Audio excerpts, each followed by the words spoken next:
Hello, everyone. Good afternoon. It's so nice to see you all. Welcome to today's IECHI 11th Annual Legislative Forum, Climate Health and Resiliency in the Inland Empire. We want to extend an enormous thanks to Inland Empire Health Plan, IEHP, for their generous sponsorship, not only of this event, but of all of our IECHI projects and our mission in general since our inception, actually. So thank you, IEHP. I'm Allison Elsner, and I'm the CEO of the San Bernardino County Medical Society. I'm also the chair of the IECHI, or the Inland Empire Community Health Initiative, a coalition whose mission it is to ensure that all families and residents have access to affordable, quality, and culturally sensitive healthcare in the Inland Empire, including Riverside and San Bernardino counties. You can always find more on our website at iechi.org. And please take a minute to check out our IECHI Facebook page. It's a great hub for announcing our events and projects. As we get started today, I do want to welcome our IECHI Board and Advisory Council members, and I want to give a special thanks to the members of the IECHI Advocacy Task Force.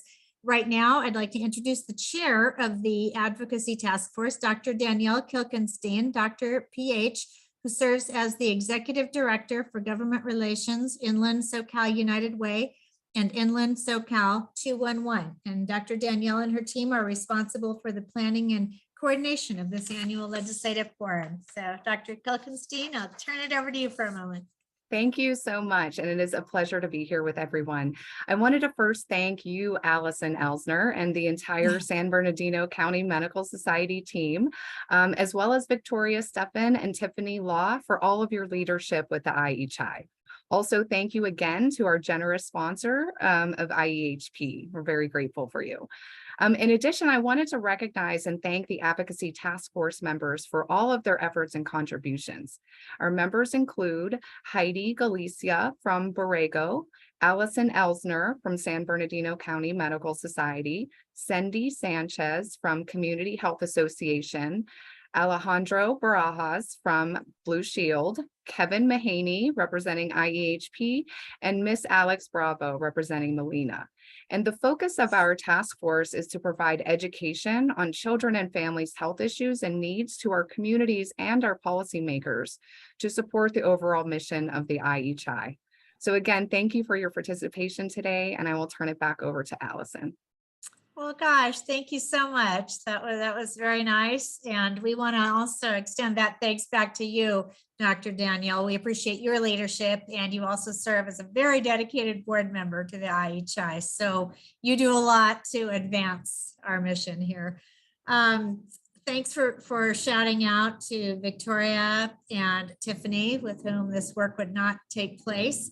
And one more quick item, congratulations to the IECHI for being awarded a Community Impact Award yesterday from Unidos por la Música. And again, thanks Victoria and Tiffany from the IECHI for accepting that award. So check out our Facebook page for those pictures. Just a couple of quick housekeeping notes. If you're not speaking, please keep yourself on mute. And as we go through listening to the presentations, please feel free to enter questions into chat as we go along, and we're going to hold those questions till we finish the panel, so everyone has a chance to complete their presentation. But go ahead and enter those as you think of them, so we can our speakers can start preparing their responses. Right now, I am super excited to introduce our keynote presenter, Angelica Neison, MD, CCMS. Dr. Angie Neison is a board-certified family and culinary medicine physician at Rees-Stealy, Mesa. She has always been interested in health from a preventive medicine perspective, especially as it intersects with the overall environmental health. She believes food is medicine and empowers the evidence-based wellness journey. Over the last 4 years, Dr. Neison has become active at SHARP to promote the culture of wellness amongst her colleagues, one where the focus is on human and planetary health with the See One, Do One, Teach One model of learning. She advocated for and implemented a sustainable plant-forward menu starting at physician meetings that was adopted at all 4 SHARP healthcare hospitals in June of 2020. She's currently working with the SHARP Healthcare Hospital Food and Nutrition team to improve culinary literacy as a way to advocate for health equity related to social determinants of health. She has taught many community classes, and she teaches CME, continuing medical education to residents, colleagues, and other healthcare physicians to amplify preventative medicine opportunities in healthcare through food and planetary health. Dr. Neison serves on San Diego's Public Health Advisory Council for Climate Action, where she is connecting the dots between climate health, human health, and health equity to address local policy changes. She's the founder and co-chair of the Climate and Planetary Health Committee in her organization, and she's continually helping integrate public health solutions for the climate crisis. She's the first and only doctora in her family that hopes to inspire more Latinx physicians into medicine. So with that, we would like to very enthusiastically welcome Dr. Angie Neison. Go right ahead and take it away, Dr. Neison. Thanks, Allison. Let me share my slides. Thank you all for having me here. All right. Let me fix my screens here. All right. So hello, everybody. I'm Angelica Romero Neison. Most of everybody calls me Angie or Dr. Angie. I'm grateful to be here today to be able to talk to you about something that is important to me, and it brings us all together on the intersection of climate health and policy. A little bit about me. I am a triple board certified family, culinary, and lifestyle medicine physician. I am here in San Diego. I'm on the San Diego's first Public Health Advisory Council for Climate Action Campaign. I can talk to you all more about that later. I did found and co-start my own climate and planetary health in my medical group because I felt that was important. And I'm also a health advocate for my patients on social media, just because I don't have all the time in the office. I'm married to an emergency medicine physician who was the head of disaster at his hospital during the pandemic. And I am a proud mother of two boys, 6 and 10, who remind me of why I do what I do every day. So as any doctor would, it's a good idea to start with some vitals, right? So consider this your pulse check. You don't have to type the answer, but I do want you to consider where you are today. So in your line of work, when it comes to the climate crisis, you can A, see the importance, B, never really thought about it, C, you don't have time to discuss it or address it, or D, why are we even talking about this? We have so many other fronts that we're fighting, pandemic and all. And the reason why I ask this is really this picture highlights it best. The pandemic gave us a preview, and when we talk about climate solutions and resiliency, we must start with what we've learned and then build from there. And I just want to take a moment to pause and reflect on the disparities between Brown and Black communities and those who died alone. And they were hospitalized at a rate of 2 times that of non-Hispanic whites. I'm also here as part of the Mira 2.4 Latina physicians in the US. Hopefully that statistic changes in my lifetime. But for now, I do recognize the incredible privilege and responsibility that I have in this hour to honor my patients, my community, and talk about what we can do to help my patients outside of this exam room. And please don't think I'm asking for more money, because in the US, we spend a lot of healthcare dollars already. And as you can see here, more money has not led to an increased life expectancy or increased quality of life. And sadly, 95% of the healthcare that we spend is not on things that I do, not on the prevention, but rather on the sick care. So we tend to invest in health when it's too late. So we can't go on without talking about social determinants of health without starting with what we've learned. We've known in medicine that obesity and chronic disease, when it's uncontrolled, it's like a kindling or a low chronic inflammatory state. And when we started to get data on COVID-19, we knew that this virus was just a fuel to the system that was already existing in medicine. So we have this low level of chronicity of inflammatory states, and then you add in this viral infection and it just leads to this chain of reactive immunological inflammatory markers. And really, it was just the perfect storm, especially for our already vulnerable patients. Now, my story starts with, on the left, my grandfather. He had diabetes. This is a picture of my mom and him. He was diagnosed in the hospital. Back then, that's how it was. My mother, who was bilingual and the only daughter of Mexican immigrants, she wanted to help her dad. She wanted to control the situation. She focused her efforts on something that she could control, something that she could help with. So she listened to all the doctors, all the dietitians in the hospital, and she read more, she studied, modified her recipes, and it boiled down to one simple thing that is still yet so powerful and true today. And it's just adding more plants to your meals. Bottom line, that's it. And while she couldn't completely entirely prevent the cardiometabolic effects that had already taken place in my grandfather's life, it really created a new normal for my siblings and I. I knew that by the time I was 5, I knew what fiber and flax seeds were. My mom was making kombucha by the time I was 10. I learned Spanish, English, and food as medicine, and that is my third language. However, food and diet is really just a portion of the story of health. I explain in my culinary medicine classes that health is having a strong foundation of food, but it's also much, much, much more beyond that. This bottom picture is of my parents and I in recognition of the first National Latino Physician Day this past October. But 8 years ago, my father, who I've always known as someone who has a strong work ethic, someone I would probably consider a workaholic, he continually kept putting off his wellness until after retirement. And a month after he retired, he started to have a choking sensation when he was walking uphill. And I knew at that moment he needed to go in. And much to his reluctance in listening to his mija, who's telling him to go get this checked out in the emergency room, I was right. His main artery to his heart, the widowmaker, was 99% blocked. Luckily, though, we caught it in time, and I'm proud to report that this health scare did give him an opportunity to invest in his health, and I am so proud that he's done above and beyond for this. And I'll go into a little bit more on food and health later, but I just wanted to kind of give you that background of where I came from. And then secondly, I really want to define some definitions that I think are important to us as we go through this hour. So just like the pandemic, when we talk about climate crisis and the climate crisis, we have to define these terms. It's important.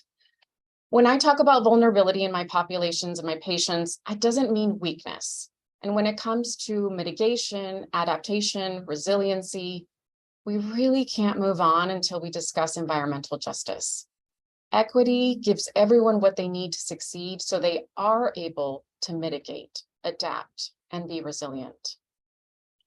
And as a physician, family doctor, primary care who treats every age, gender, organ system throughout a patient's life, when I realized that 80 to 90% of my patient's health and well-being is driven by factors outside of my control, it brings to light just exactly why my job is so hard and why our job in healthcare is so hard and why burnout is so high. But it also adds an instrumental role that we have to drive change and help these systems work for our patients. So today I speak on behalf of my endlessly tired and hardworking colleagues and my patients who guide me every day. Many of us in primary care went into primary care to get to the root cause of issues that lead to these chronic conditions we so strive for to stabilize. And while this is a climate health talk, it is important to recognize that there is an intersection between what I see in my office, climate health, and the policies that can affect these social determinants of health.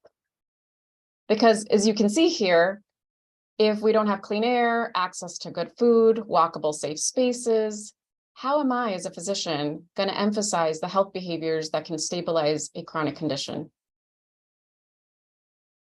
Because it really boils down to this. Probably the most important thing I learned throughout my medical training was to realize that we are only as healthy as our environment. In fact, 60% of your health is determined by your zip code, or more importantly, how the region is governed.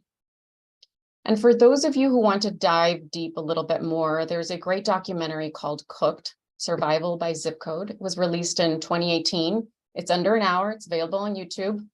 And this documentary highlights these well-documented health impacts between lack of policies that effectively help our communities stay safe. And like I mentioned before, there's this kindling of continuous underlying physical, mental, emotional trauma that leads to this overall chronic inflammation. These chronic stressors are important for the immune system. They are the main drivers in top morbidity and mortality numbers. And I'm going to go into some inconvenient truths about the climate crisis that I think are pertinent to the Inland Empire. Although it doesn't look like, but today, it's kind of chilly, but heat is really the #1 climate crisis threat today. It's killing more humans than any other weather-related disaster. It's responsible for more deaths annually than hurricanes, wildfires, tornadoes, floods, and earthquakes combined. And again, when I talk about vulnerable populations, I talk about my patients as a family medicine physician, I talk about everybody in the family. However, I particularly advocate for those voices who show up in my exam rooms with the most severe presentations when conditions affect them. Extreme heat events have effects throughout the population, all organ systems, and affect every specialty in medicine, including psychiatry. In fact, it causes avoidable, preventable emergency department visits, hospitalizations, as well as mortality. And heat islands, those are worsened by climate change. These are densely populated areas that cause this urban heat island effect. These urban areas tend to have more roads, more rooftops, more concrete, more asphalt, so they tend to experience warmer temperatures than the nearby rural areas. They're especially serious for our children and our elderly.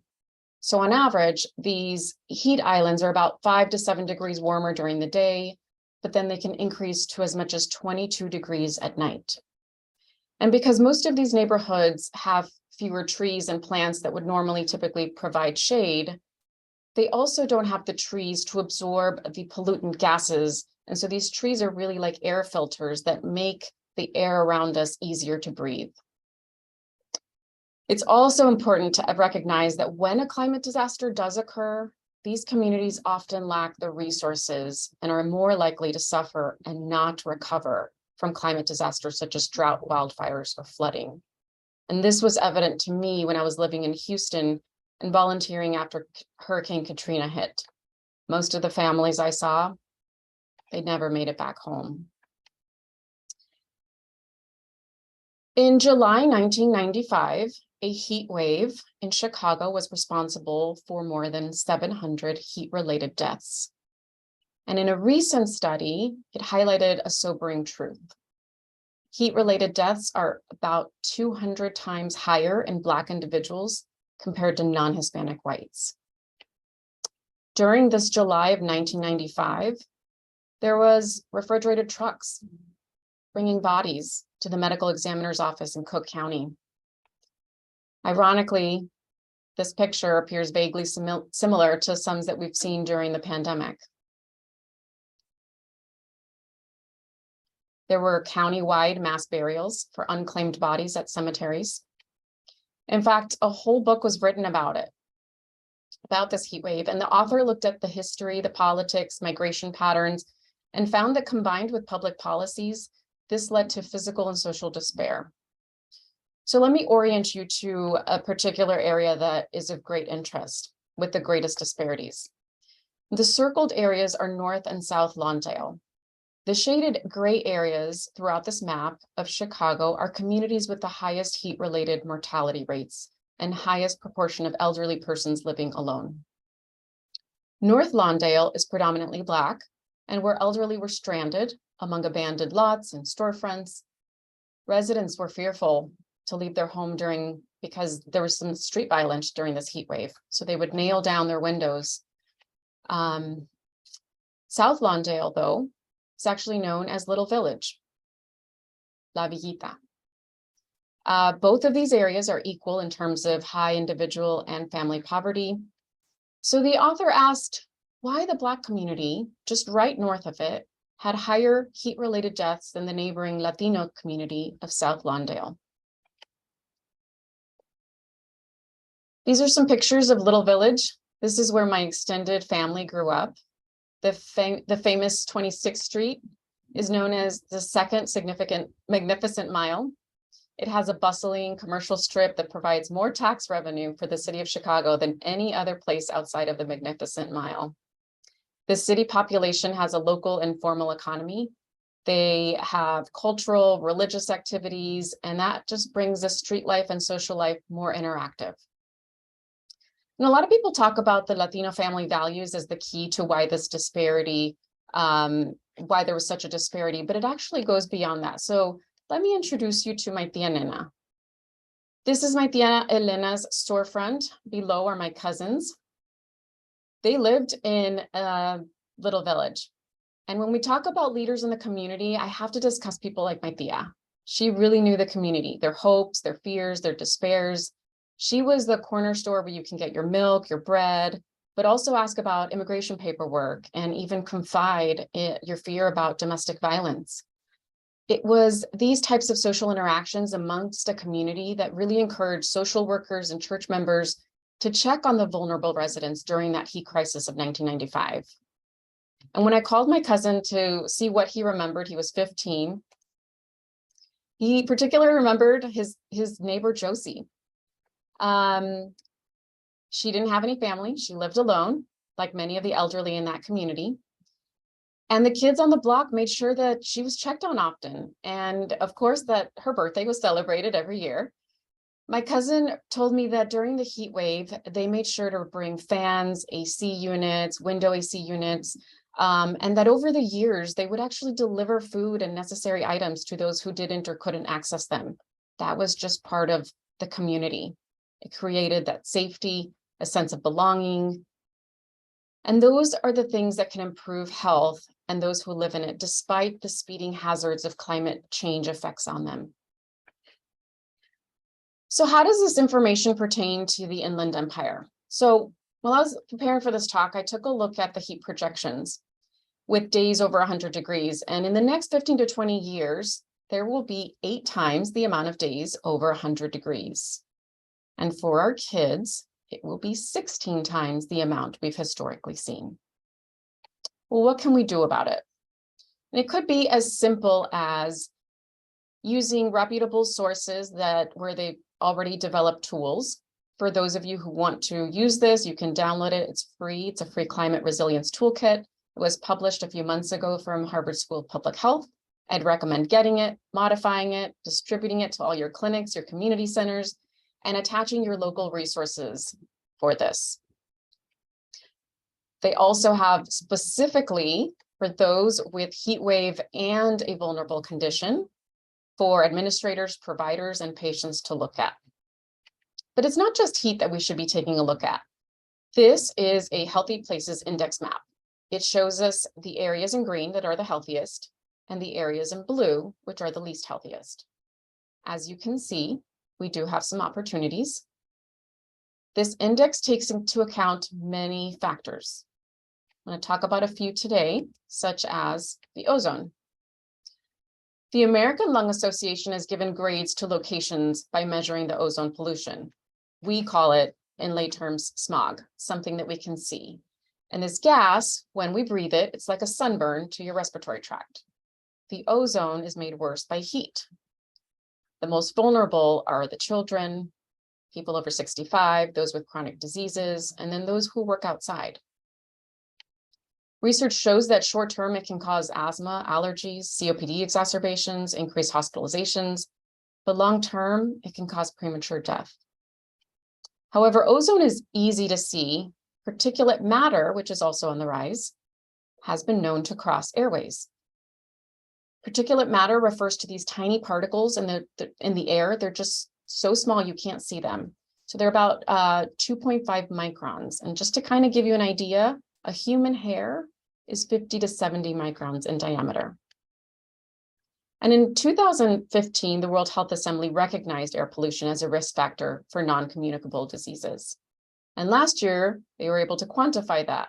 1 in 5 premature deaths are due to air pollution caused by the fossil fuels in and out of our home.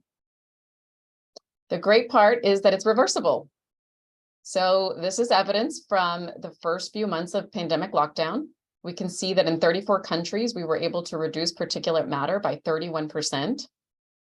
So although we're not going to be locked down, we can certainly transition from fossil fuels to renewable energy whenever possible inside our home through building electrification, whenever building new buildings, because it can have immediate health benefits, including preventing premature deaths.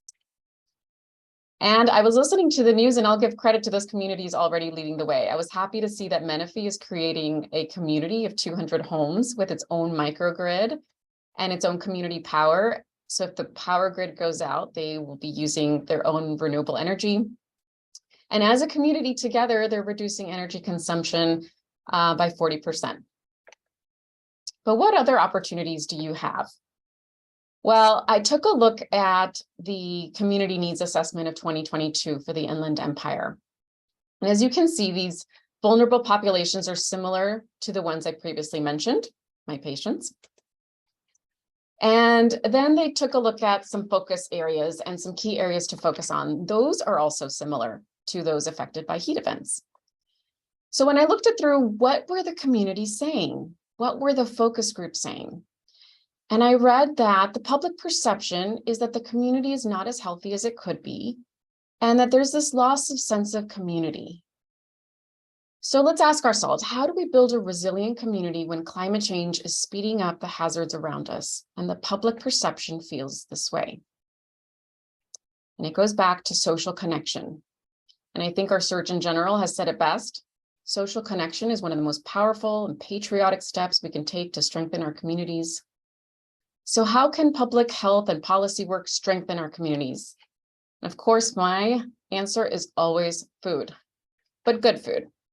Right now, I'm going to talk about a little bit of some reports that didn't quite make the news, but I feel this is important before we go into more. So in 2019, the Lancet Commission came out with this report. It was before we knew about pandemics, epidemics, but it defined something called a syndemic, which is a synergistic interaction between multiple health threats. And together they contribute to an excess burden of disease. So in this case, they reported undernutrition, obesity, and climate change. So if we go back to my Thea store, one thing sticks out. My uncle actually had started off his business selling produce out of his pickup truck. And they did well, and they expanded further to include a convenience neighborhood store. However, profit losses of spoiled fresh foods, along with the increased demand of the community because they were being marketed these other foods, it slowly converted the landscape and introduced the abundance of ultra-processed foods that we see here. And while everyone has an opinion about why brown and Black communities have less access to nutrient-dense fresh foods, this Lancet report called on two main contributors that led to these syndemic forces at play. Number one, we have a consumptogenic economic system, high consumption of cheap caloric foods and fuels. That's how we power our cars, and that's how we power our bodies. But neither of them take human and planetary health risks into account. Secondly, there is this power balance that these food industries have over governance. They went into details about it, but basically it boils down to there's prioritization of corporate economic power and capitalism, and that captures our policymakers. Luckily, though, if you really want to take a dive into it, it did come up with a roadmap with solutions. Number one, stop subsidies, stop tax breaks for those companies. Require them to pay external healthcare costs and environmental costs. It also recommended keeping them out of public policy, attempting to control any conflicts of interest with policymakers. So for instance, I feel we need more regulation of these food industries. They are not only harmful to human and planetary health, but in 2019, this really well done study by the NIH found that these foods are also addictive. So my question is, if the food system can regulate the safety and quality of other foods, they should also be able to regulate how much of these addictive foods end up in our food chain. This graph is just to show you the impact of all the foods in our system over the last 30 years. The red is ultra-processed foods. And as you can see, ultra-processed foods have the most impact on our greenhouse gas emissions, water use, and land use. And when we take a look at calories of food in our food supply, more than 50% of our calories in America go to ultra-processed foods. And not only that, but the marketing strategies that these companies are using to infuse them for our kids are pervasive. Well, it is impossible to get rid of all these foods. I know that it's impossible. They are cheap, they're addictive, they're profitable, they're easily stored, they're shipped, they're marketed to other countries. We can regulate them. In Canada, they have dietary guidelines that caution the population to be aware around the marketing labels and foods being heavily marketed to them. This infographic from the Milken Institute of Public Health in DC presented it so simply. If we did this one action, adopt a sustainable diet, we would tackle 3 actions, the triple duty action. We would tackle obesity, undernutrition, and climate change. But I'm going to leave you with an uplifting story of Pogo Park. I don't know if anybody has heard of it, but Pogo Park starts with a story in Richmond, California. This is a sanctuary city where immigrants and refugees are welcomed.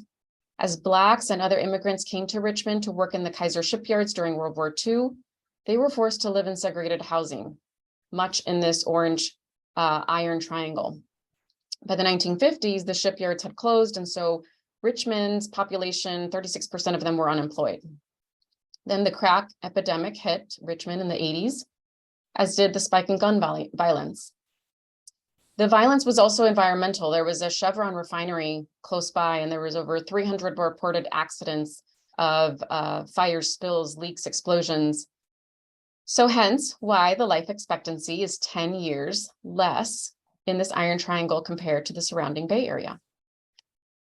So Pogo Park began in 2008 when some residents, Tootie Mayer, Tony Lee, Carmen Lee, they organized and they formed Elm Playlot Action Committee to strategize about improving this. The city had just spent $100,000 on a new playground. They got it, they plopped it right in, they expected everybody was just going to use it. But children and families were not using it. In fact, there was vandalism, graffiti in the park, empty glass bottles, drug needles. The swings were actually being used by local men to strengthen the lockjaws of pit bulls so that they become more dangerous fighters. So what they did is they secured the park first. They surveyed the residents. They held tons of community workshops. They put a pop-up temporary park to observe how the residents would use it. And they really had a vision. They had a lot of meetings. They made sure that all the input from the residents was taking into place over the future months. And they finalized a blueprint to make sure that everyone had input on it. They hired residents and partners in the community to help design and build the park. They took an old abandoned house that was nearby, and they transformed it into a community center with a bathroom, a kitchen, a hub, all ADA accessible. And they have a snack shop there that provides healthy, accessible food and snacks. And this was really key during the pandemic for food distribution. They make sure that they place a fence with kids. So as you enter, you know that this safety is priority. And in 2014, they finished placing the structures such as a global village, a tot center with playhouses. They have some healing art spaces and places, and a chill zone for teens. The police go around and they are encouraged to talk to the kids. They foster these relationships. And they hold free community events such as free haircuts, Zumba classes, and petting zoos.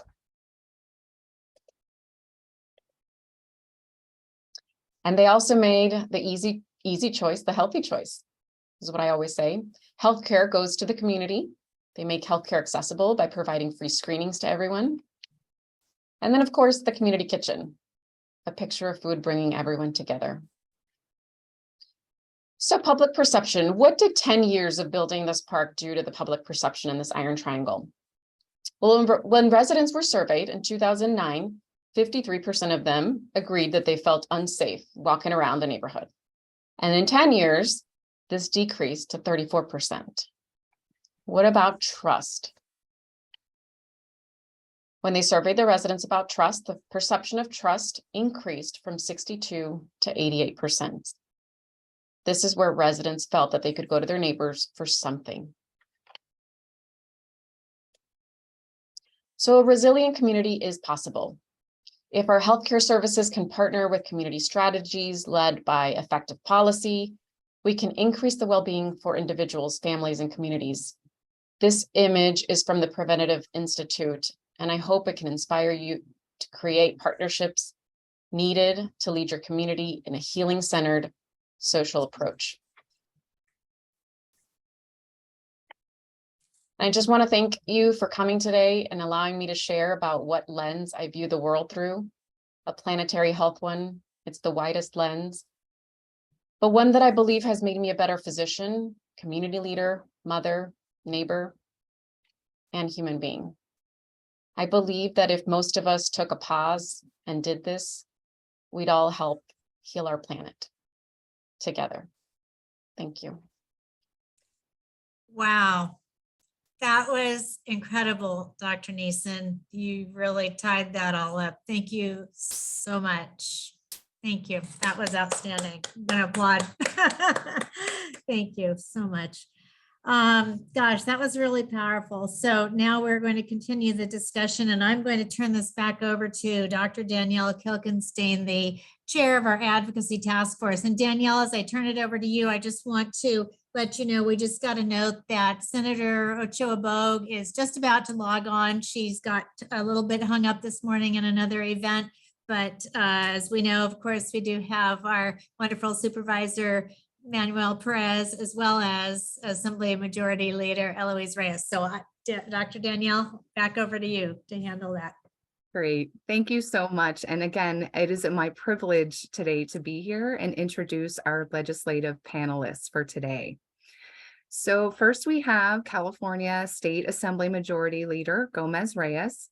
Assemblymember Gomez Reyes was elected to the California State Assembly in 2016 and represents District 50.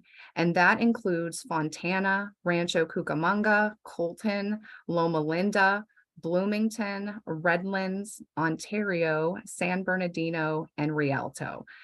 She serves on a variety of committees, including Aging and Long-Term Care, Budget, Judiciary, Utilities and Energy Committee, Legislative Ethics, and Budget Committee on Education. In 2018, Majority Leader Reyes was appointed to the Subcommittee on Sexual Harassment Prevention and Response. She has also championed many bills and issues that increase equity and inclusion in vulnerable communities.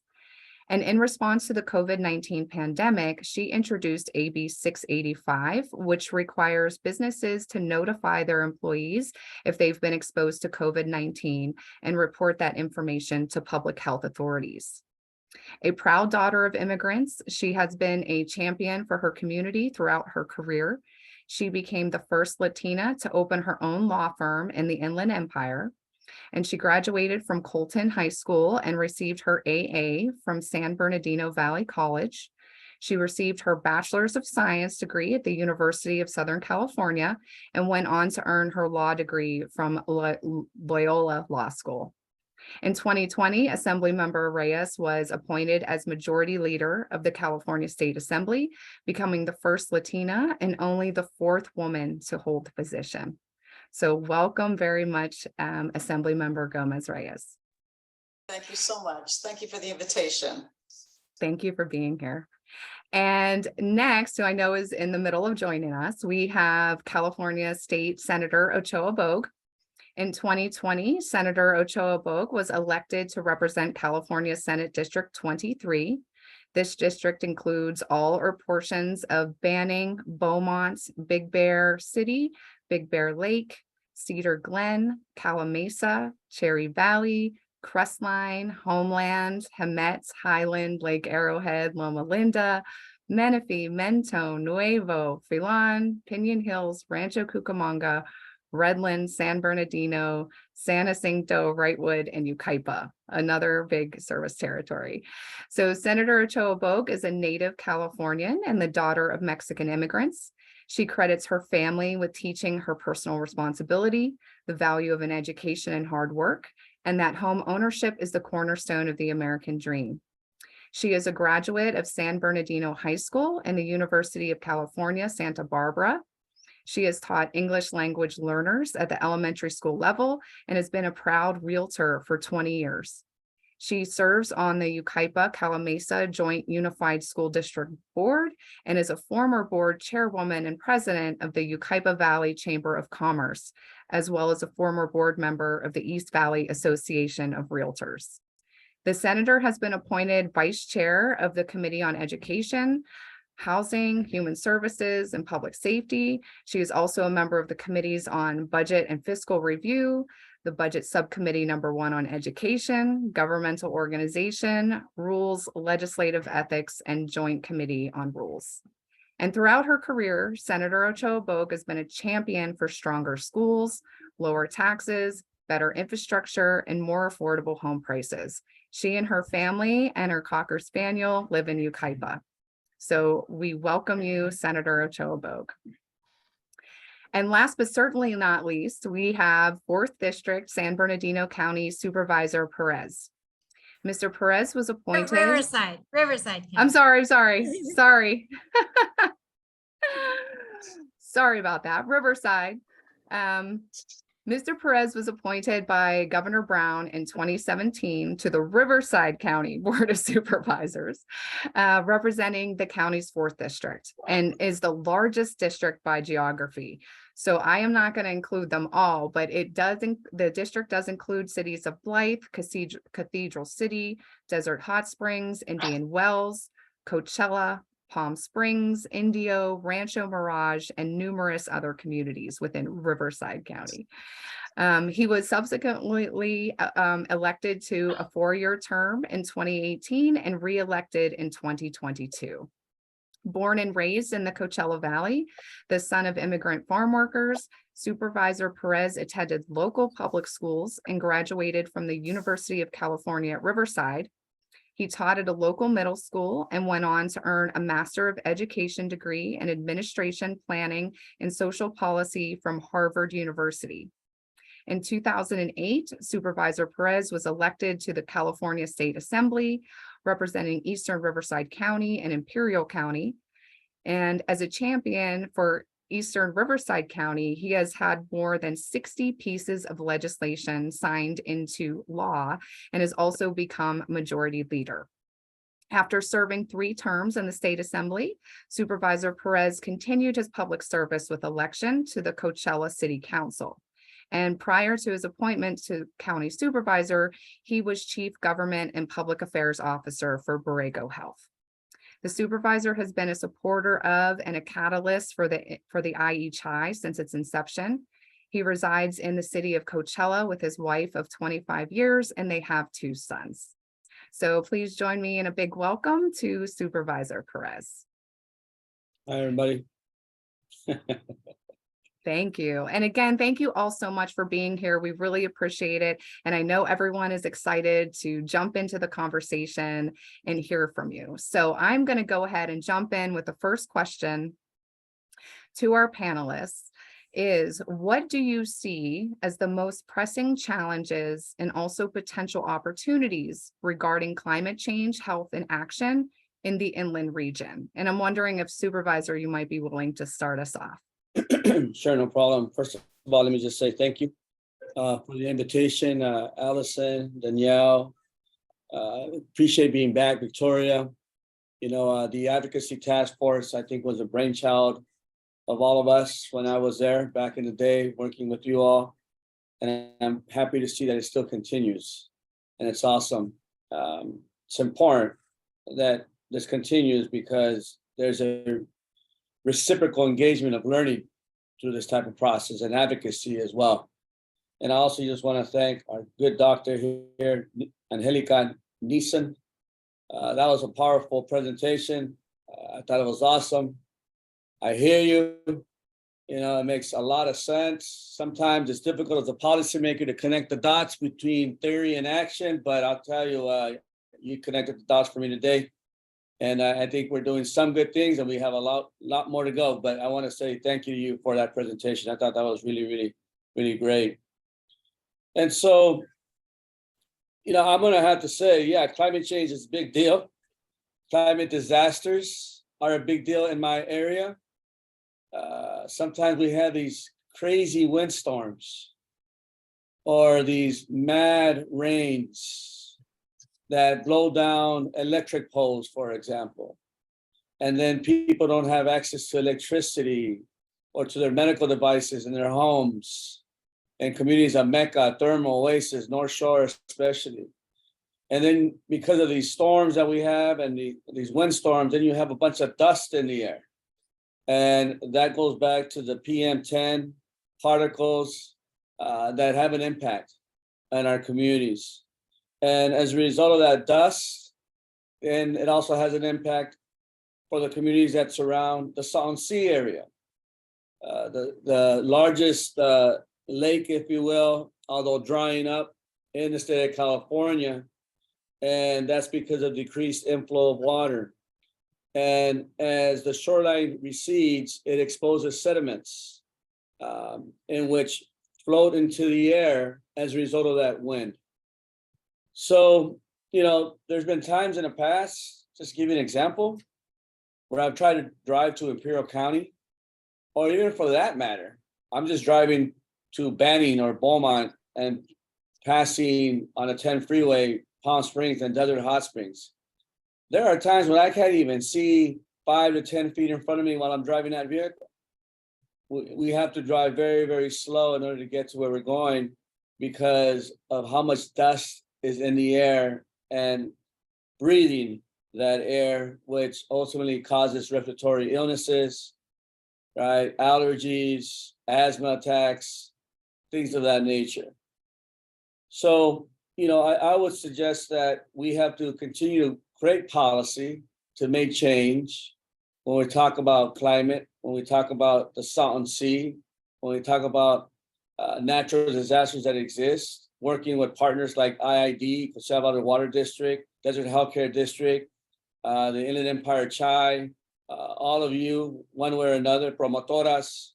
We have to figure out ways as to how we can coordinate our efforts and continue to advocate and build policy that will support our folks, not only here regionally as a supervisor or locally as a school board member or a water board member or a school district member, but obviously at a state level, working with our majority leader, working with Eloise Reyes, working with our senator, Ochoa Bog, making sure that, we get the resources that we need and we're able to pass policy that's going to take care of our folks. So with that, I'll stop there, but I'll be able to answer questions later if there's any more specific questions that people want me to answer. Thank you. I imagine we will definitely have some more questions for you. So don't go too far away. But I appreciate you being able to share the challenges and being able to kind of speak to what those are. And also it's definitely exciting to hear that there are so many potential solutions that we can work together to be able to address and really make the change that we want to seek. So I thank you for those comments. So Assemblymember Reyes, I was wondering if you, what your thoughts are on what you see as the most pressing challenges and potential opportunities regarding climate health and action in our region. Thank you, Danielle, and thank you to all of you for putting this together. I see some familiar faces, familiar names on here. I too want to thank Dr. Neison. I didn't get to hear the entire presentation, so I'm looking forward to getting a recording. But what I did hear absolutely impressed me. And your comments regarding what we as policymakers do with highly processed foods and ending the subsidies, I'd like to have a further discussion with you on that. We're past our deadline for introducing legislation this year, but there's always next year. So I'd love to chat with you about that. Now, as to the most pressing challenge, I think for me, it's truck traffic. I say we start with what we know. We know that the Inland Empire has the worst air quality, or some of the worst air quality in the US. Our air basin is classified as extreme non-attainment, which is the worst classification under the Federal Clean Air Act. San Bernardino County has consistently ranked as the worst area in regards to ozone and particulate matter, just as Dr. Neison had been talking about. And we know that this air pollution is caused in large part by the heavy duty trucking in the Inland Empire and related to logistics. So we are a logistics hub. This is part of our economic future. We've got to find better ways. The proliferation of warehouses over the last 20 years has had a serious adverse effect on our communities.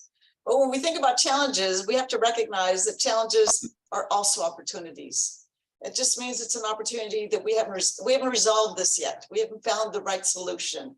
We haven't found the right balance. We want the economic opportunities for our community. We want the jobs for our community.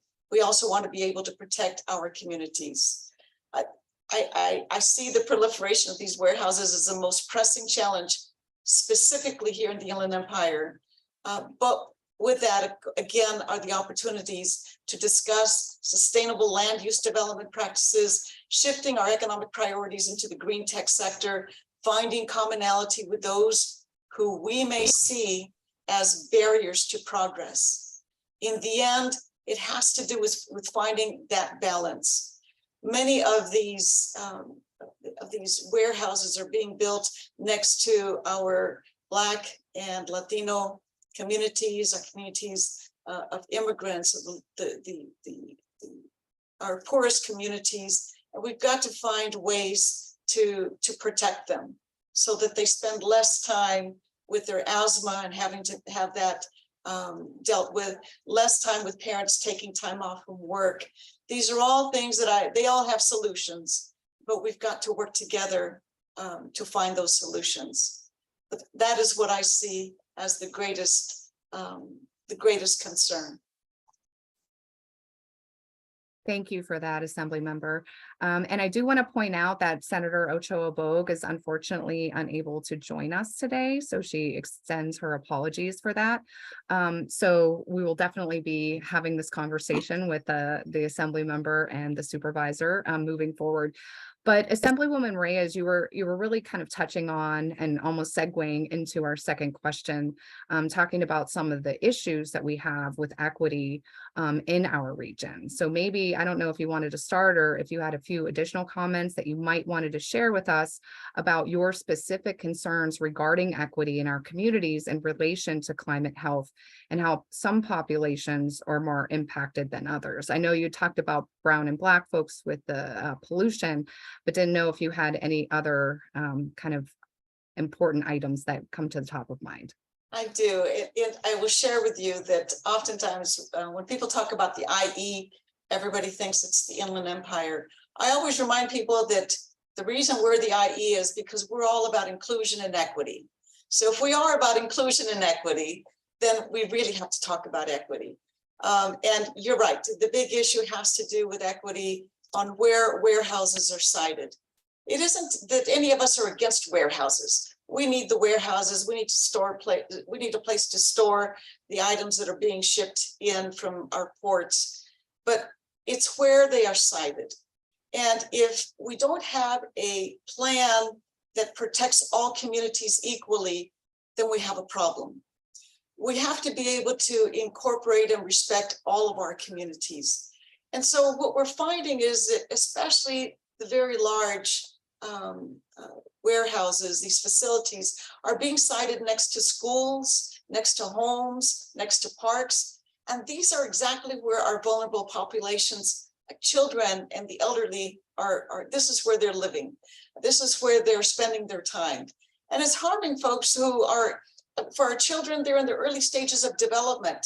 And especially if they're already in disadvantaged communities, they're already susceptible to many of the respiratory illnesses that come with being part of those areas.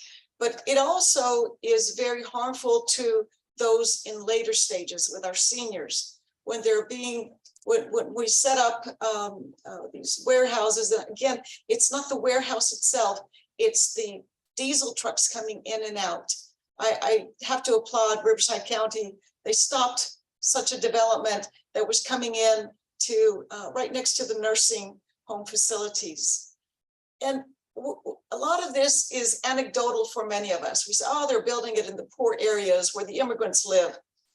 It isn't anecdotal. It is absolutely, and it is a fact that we are having to deal with. We already know that there are lots of children that are growing up with asthma due to the diesel particulate matter from the truck traffic. There are a number of studies. The American Lung Association has provided studies, and they keep providing us with new studies. They still say the same thing, and we need to do more. We need to do more to protect the children from this. It isn't just respiratory, pulmonary, cardiovascular. There's so much more, and I'm sure the doctor would be in a better position to tell us about that.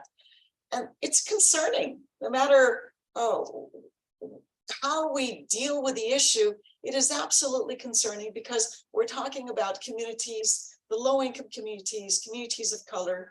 And as I mentioned earlier, it's Latino and the Black families. They're the ones that are getting boxed in.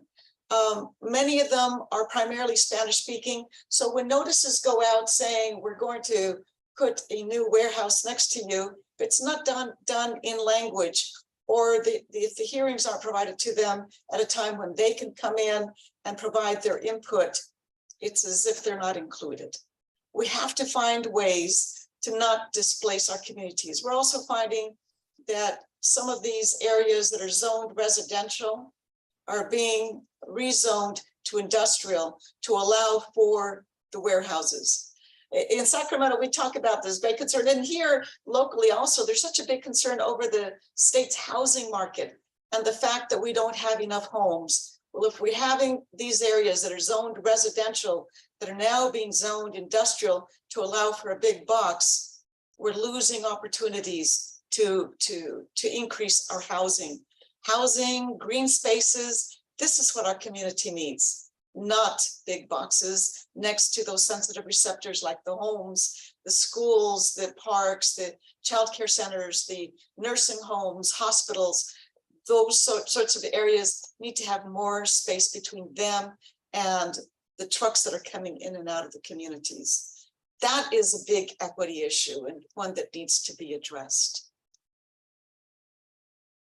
Thank you so much, Assembly Member. I think I really appreciate the point that you made about being able to identify that there are issues in order for us to be able to tackle them, right? And to be able to come up with solutions to them. So really appreciate your efforts in making sure that we are all understanding what the equity issues are in our region and being able to work together.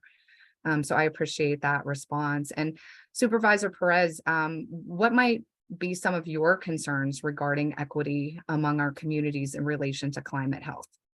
Well, I'll tell you, the Assembly member, our majority leader, said it very, very well.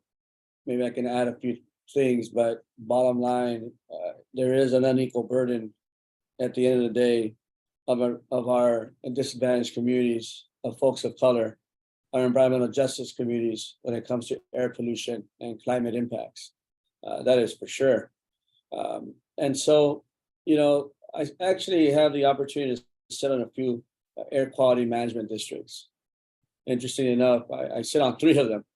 Don't ask me how that happened and why that's happening, but there I am. And it's California Air Resources Board, the South Coast Air Quality Management District, and the Mojave Desert Air Quality Management District. But through AQMD, I had the pleasure of meeting Dr. Burke, a stalwart environmental justice fighter for people. And he always told great stories. He retired very recently, maybe about a year ago now. But he did a 20-minute documentary. And, that's maybe something that folks might want to see.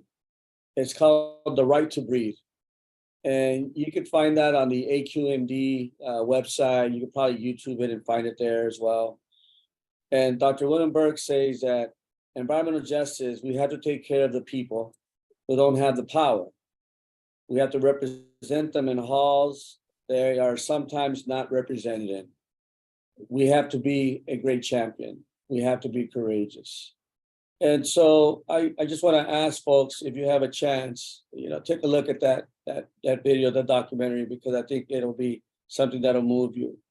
And, being out here in the Coachella Valley, growing up here in the Coachella Valley to farm working parents, obviously the heat plays a big role. And it was alarming to see in the presentation that heat is only going to increase when we already have 120-degree weather.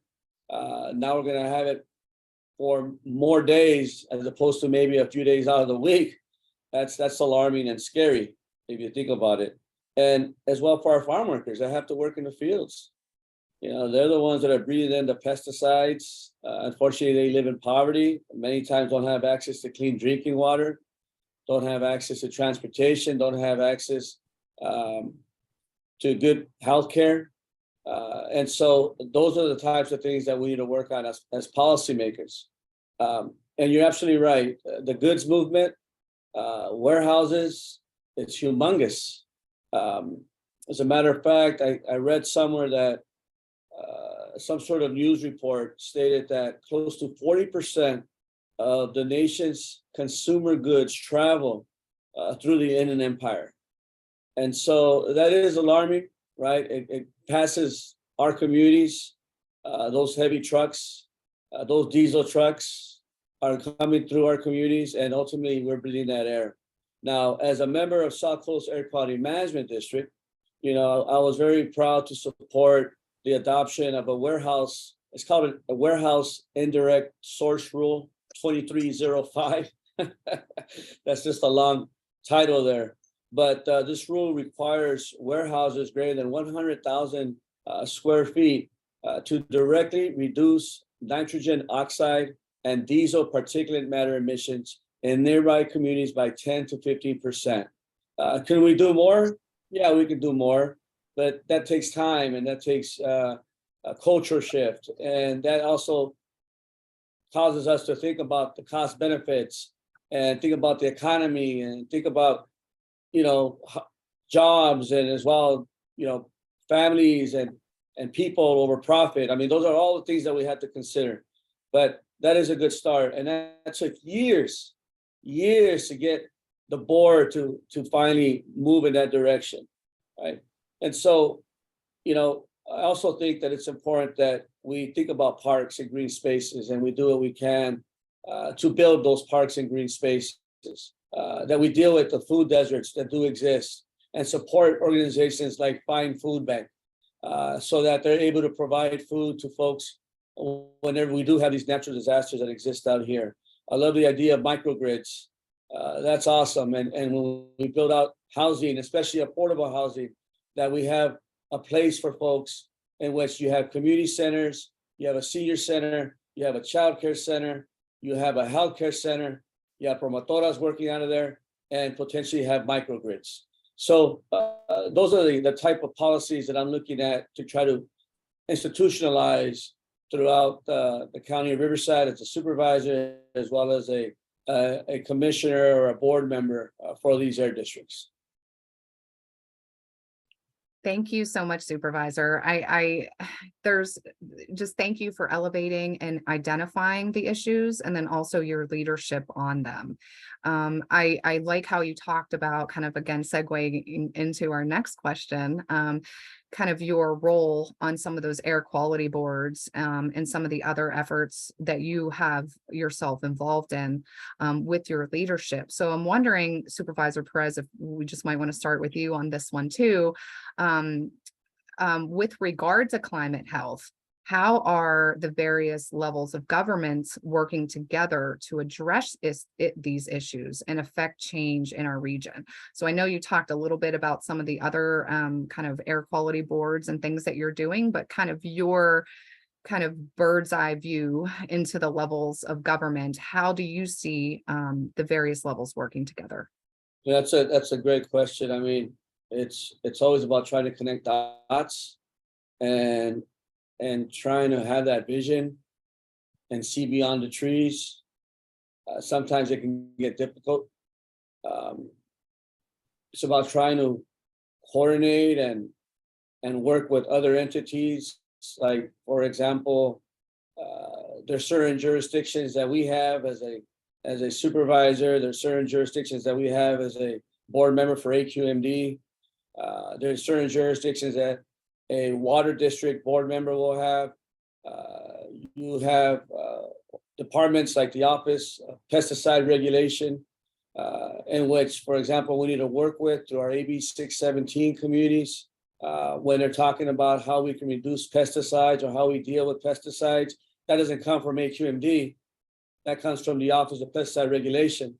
But as an AQMD member, I have to do everything possible, working with my colleagues on AQMD, to do the outreach possible with those folks from the department or the Office of Pesticide Regulation, so that we can work together to deal with that type of issue. Right. Same thing with the Salton Sea and the State Water Resource Control Board, for example, and the whole issue of the Colorado River and the lack of water that's entering the Salton Sea. We got to connect those dots. And I'll be honest, sometimes it's hard. Sometimes we don't see it. And as a policymaker, many times people think that we're experts and everything. And by far, I know I'm not. You know, there are people that are more in tune with jurisdictions or their disciplines. They're trained more in those issues than I am. But those are the folks that I have to lean on, whether that be a doctor, whether that be a researcher, whether that be medical providers, those folks like yourselves, in order to give me guidance, give me the data that I need to help support policy that will empower folks. Last year, I had the honor of serving as a co-chair for the Clean Air Coalition. It was called California Clean Air Day.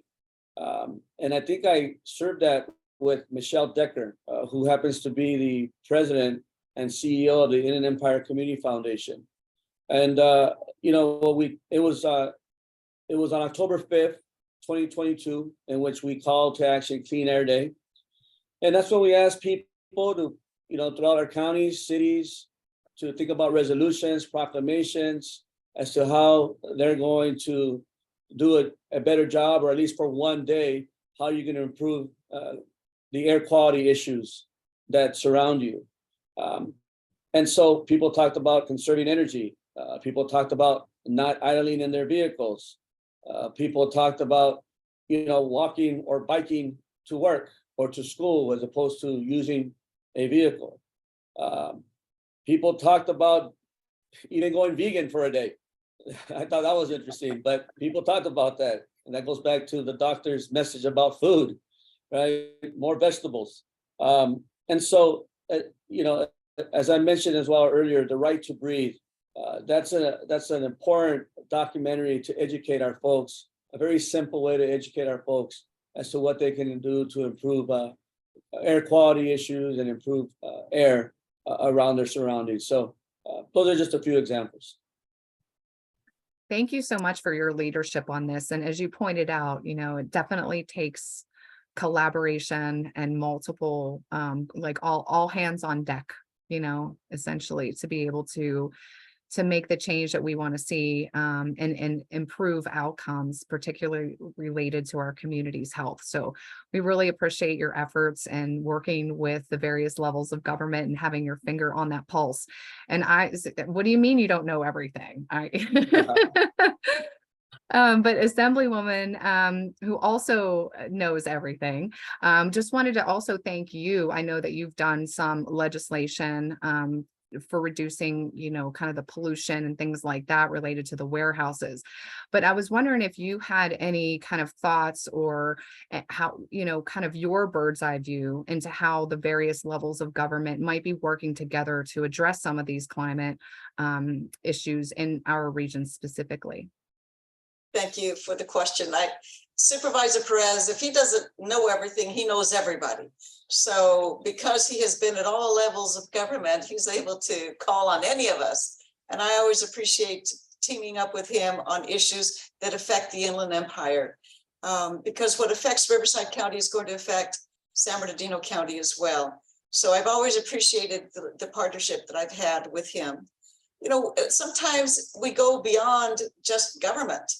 I will tell you that one of the most effective, two most effective tools that we've used, one is policy 47, when my district number was 47, but we had community groups that also shared with us. We had a group on health, we had a group on housing, on homelessness, on education, on restorative justice. And each of them then told me, they met and they told me what we needed to do in our community. And some of those ideas we were able to take up to Sacramento and introduce legislation and have them signed into law. Another is where we brought our teams together, and it was called Dream Big IE. And we asked them to tell us how we can make their communities better. One of their suggestions is for an unincorporated area of San Bernardino where they have no sidewalks. So the children are walking in the middle of the street, or they're walking on the dirt, or when it's raining, it's all muddy. So then they do have to go to the middle of the street, or when the horses are coming through and dropping their stuff, they've got to move over so that they can go to the middle of the street. Their dream for their younger siblings was to have sidewalks. And I will tell you that as an elected, I never promise anything. Because you never know how everybody else is going to vote. But that was one thing I did promise to the community, that I would do everything that I could to get sidewalks for them. And I'm so proud that we have worked on this since I first got elected. And now the community does have sidewalks. So it's even beyond levels of government. Now, another area was our children with lead poisoning. We found out that some of my areas in Colton were most affected, especially in South Colton, which is where I was born and raised. And last year, we worked with the Department of Public Health. We passed a bill that lowered the threshold for when a child is considered to have lead poisoning. The state had been using an outdated standard, and it just didn't align with the federal government. And once they determine this level of lead poisoning, it allows those children to get access to care. So we were successful in that effort. I forget the bill number, 2323 or something of the sort, which was signed by the governor.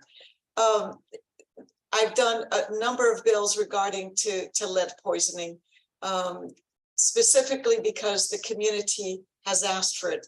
This is quality of life. And I think that if we just come back to the issue that we're all, as public servants, that is exactly what we are. We serve the public. And when the public tells us what the issue is, it is much easier for us to then try to work to come to a solution. We have access to many experts. We can call on we can ask the chairs of the various committees to have a hearing. I have had hearings with the Housing Committee here in San Bernardino. I am now the chair of the Select Committee on State Parks. It's the first time we've had a Select Committee on State Parks. And it was because I realized, not just all of a sudden, but I've realized that we don't have enough green space. And green space is so important for our kids, for our seniors, for everybody. And making sure that it's secure is also important. And Dr. Neison, you talked about that. And I loved the idea of the park that you talked about. The green space is important. If we have areas where our children, our families can go and camp and they will feel safe. There are bathrooms, there's security. That's where they're going to go. And these are experiences that our kids absolutely need to have. We need to be able to take them outside of their city, their community, to our state parks. We have some wonderful state parks, but we need to make sure that they have access to them. I know that I have spent a lot of my time on the air quality specifically related to warehouses. But the truth is, that's what my community most talks about. They're so tired of feeling like they're second-class citizens and that they're being dumped on. And yes, I'm going to continue to fight on this issue and continue to fight with our environmental justice community groups that have been up in Sacramento for years, even before I was there, asking them to please take care of the community here. So I'll continue to do that, and I'll continue to partner with Supervisor, with my supervisor also, to make sure that we do something about this. We've taken some small steps, but we need some bigger steps, and we'll continue to do it. But thank you for that question. I sincerely appreciate it. Thank you so much, Assembly Member, and we really appreciate your leadership and all of our elected officials in the region. We know that you all work together really hard, and you all work with the community in conjunction with us to elevate the voice. And so we just really, really appreciate that. And so just kind of wrapping it up for the last question from me, not from the last question that you're probably going to have in total, but the last question from me. And I think Assembly Member, you started to touch on it. So maybe you can kind of start us off on this one, if you don't mind. You talked a little bit about some of your initiatives and efforts that you've done, but are there any other specific projects or initiatives that you're doing now, or any others that you would like to highlight? And how can we at IECHI and the other partners here support you in those efforts? A lot of what I'm doing has to do with climate change. There are other areas like my Girl Scouts, local Girl Scouts, who said we need period products for the young girls ages from 3rd grade to 5th grade who start their periods earlier. So we now have a bill that's going to address that specifically because our Girl Scouts suggested it. There are a number of initiatives I'm working on, but you can guess it. AB 1000 is one of my bills that would establish a 1,000-foot setback when siting a warehouse next to a school or home, healthcare facility, or other sensitive receptors. There are a number of things that can be done if you're going to site it that close, and local governments will be able to make those determinations. Another bill that I have has to do with clean transportation. We want to modernize this clean transportation program to provide for more infrastructure, specifically for zero emission medium and heavy duty vehicles. There's $110 million that is spent annually on this. And I appreciate Dr. Neison talking about the fact that we can figure out exactly where those infrastructures aren't and where we need to put them in. And or maybe it was from my meeting with ESRI this morning, where they told us, gave us so much information. ESRI is a phenomenal organization. But finding out where we need to deploy this infrastructure is extremely important as well. I'm also working on some initiatives for our seniors so that they cannot be evicted from their facilities unless proper notice is given. For our veterans, to make sure they get preference in housing whenever Cal Home has housing available. Also making sure that we have a registry for housing that's subsidized, so that those who apply know exactly where within the state of California we have the subsidized housing. Everything that has to do with my community is what I want to work on. I'm also working on another one for our small businesses so that they can have one portal whenever they need help from the state of California. But all roads lead back to the environment. And that's why my top priority this year is going to be AB 1000. And I hope I can count on your support on it. Thank you. Thank you so much for sharing that. And we really appreciate your leadership and all of the things that you've been able to do for our region. And really looking for, definitely let us know how we can support you as a group, and looking forward to continuing those conversations. So Supervisor, did you want to, I didn't know if you had anything else you wanted to specifically highlight or share, or let us know how we can support you in your efforts as well in the county. Just a lot of stuff going on. It's a lot of juggling to be honest with you, from working on funding for more health centers that I want to build in my area, FQHCs to be specific, for pay for promotoras, which I think is also critical. Many times promotoras are volunteer-based, and I believe that they deserve to get paid. We're building out renewable energy in this area, especially because of the heat. We could do more when it comes to that, and the infrastructure that's necessary for that.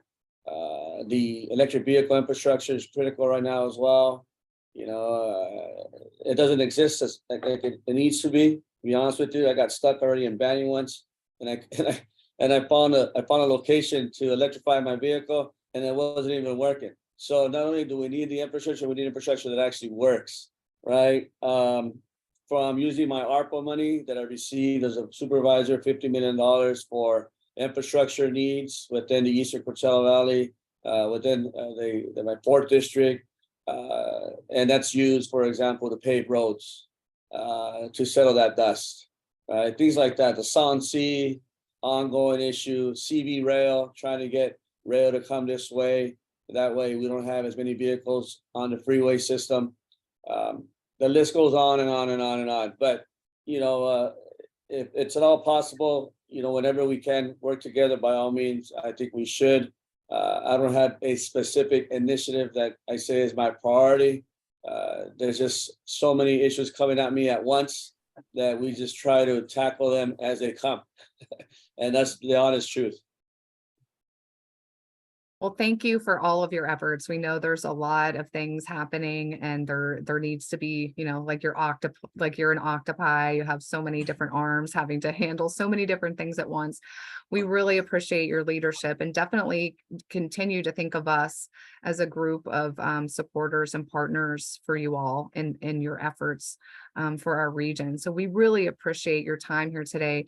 And those were all of the questions that I specifically had for the two of you, but I did want to turn it over now to Ms. Cobb to guide us through any audience questions that we may have received.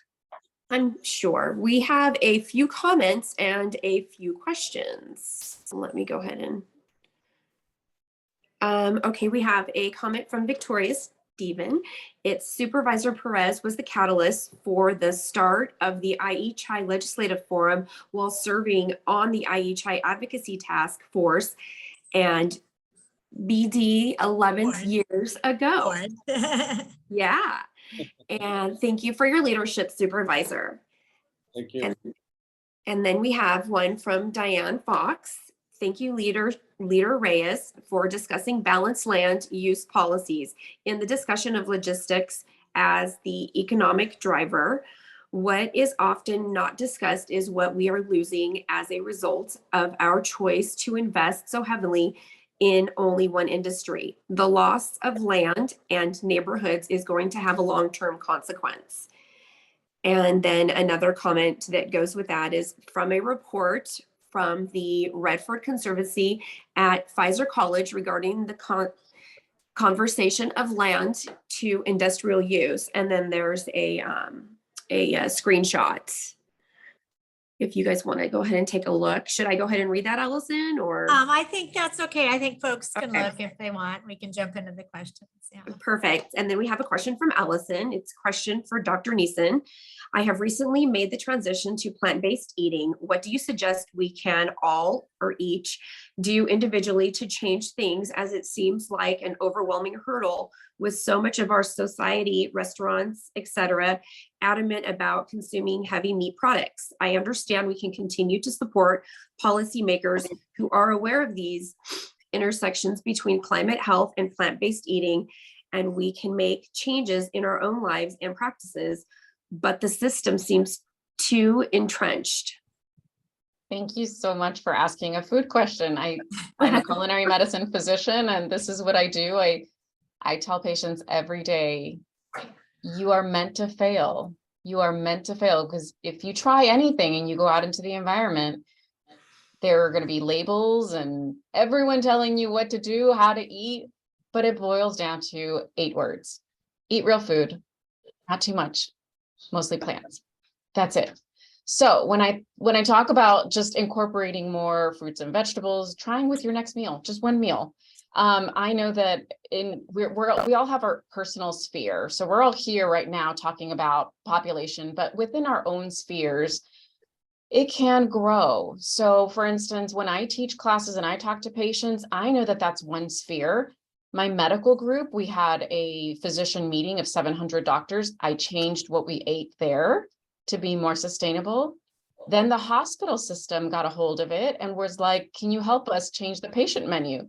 So that grew to the 5 different hospitals where we now offer a sustainable plant-forward menu to our patients.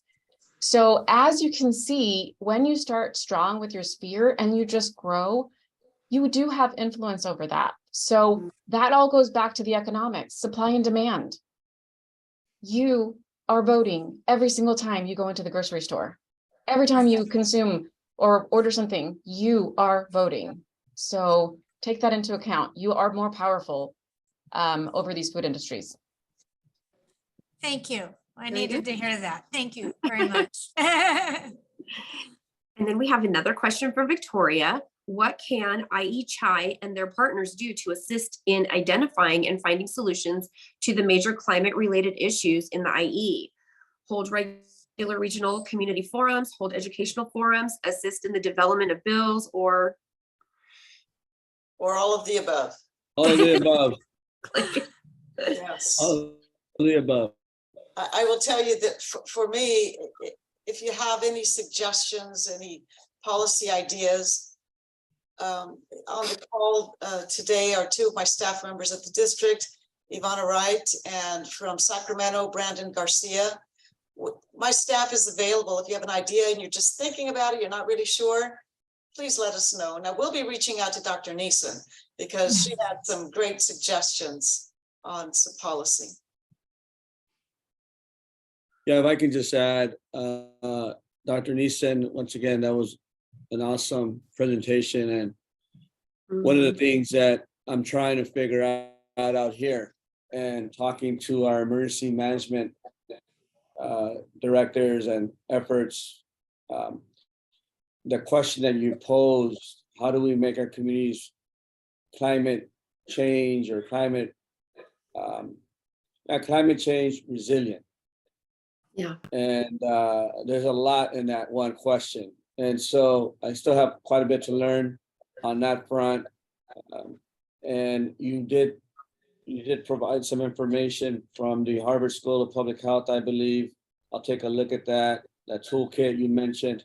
But I think that maybe it'd be awesome if we could maybe have a conversation with some of my folks within emergency management to figure out how we can better work together to guide us so that we can work with our communities that need that extra support. I welcome that. And I also recommend, I don't know if the Inland Empire has a public health advisory council for climate action, but there is one in San Diego, and I would highly recommend forming one. It is made up of healthcare providers who they're diverse in whatever knowledge, and we all speak as a voice. And so all of us in San Diego are made up of nurses and physicians throughout the systems. And so we're available from pediatrics all the way to geriatrics, to OBGYNs, to emergency department personnel, to people in primary care. And I think those are the people you call on. I think you form some kind of group like that and you call on them when you need them. Would you call it climate health? I'll put the chat, I'll put the website on the chat. Okay. If you're going to pursue that, Supervisor Perez, for the Inland Empire, we'd love to obviously work with you on that from the angle of IECHI as well as the medical societies partnerships. Okay. Thank you. And I would recommend, Supervisor, get somebody from San Bernardino. I'd love for it to be the IE. Otherwise, tell me what you do and then we'll have to duplicate it over here. Okay. Yeah. Another initiative. What's next? Yeah. Well, this is phenomenal. You all have, it appears we don't have any more questions in our chat. If anyone else does have a question and would like to raise your hand, now is the time. I see we're at the conclusion of our presentation, but well, we still have our amazing presenters here. If you want to ask a question, please raise your hand now. And I just want to really quickly give a shout out to our IECHI enrollment partners who worked so hard every day to get out in the field with our families and our individuals, our children. And this is in addition to IHP and Molina, of course, who do such great work. But the IECHI does subcontract with Unidos por la Música, Community Health Action Network, or CHAN, Unity Hope, El Sol Neighborhood Educational Center, and Neighborhood Healthcare. So we want to thank our partners for such a fantastic collaboration on that and for really making a difference that is transforming lives. Well, listen, once again, thank you so much to Allison. our speakers. Yes. Sorry, hand Dr. raised. Sanchez has his Oh, hand. yeah. Sorry, Dr. Sanchez, our president of the Medical Society. Go right ahead, Dr. Sanchez. No, I thank you so much for putting this together. IECHI and all the supervisor and Assemblywoman Reyes for being here, and obviously Dr. Neison for giving us some great information about what we can do here in the Inland Empire.